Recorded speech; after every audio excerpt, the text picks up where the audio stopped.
Matatandaang noong Martes ika-11 ng Marso, nang arestuhin si FPRRD, dahil sa bisa ng arrest warrant ng ICC, dahil sa umano'y krimen laban sa sangkatauhan, kaugnay ng war on drugs ng administrasyon nito.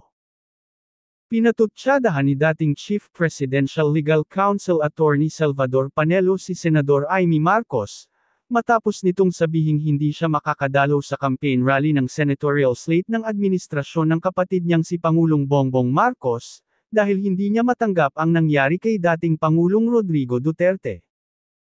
Umani nga ng maraming reaksyon at masasakit na salita ang sinabi ng senadora, at ayon sa mga netizens, ay napaka-plastic at wala na raw maasahan si Senator Amy Marcos ngayong darating na eleksyon.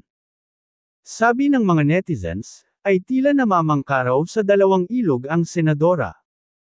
Sa isang panayam nitong Biyernes ika-14 ng Marso, napakanta si Panelo tungkol sa pagbabalat kayo, matapos tanungin ang kanyang reaksyon sa naturang pahayag ni Senadora Amy. Balat kayo pala ang buhay sa mundo, pagkanta ni Panelo. Yan ang sagot ko sa kanya. Bolahin mo lelang mo, saad pa niya. Nitong Biyernes nang humingi ng paumanhin si Senador Amy sa mga kababayang waray, dahil hindi raw siya makakadalaw sa campaign rally ng Alyansa para sa Bagong Pilipinas. Nagpapaumanhin ako sa mga kababayan kong waray, na hindi ako makakadalaw sa rally mamaya sa Tacloban.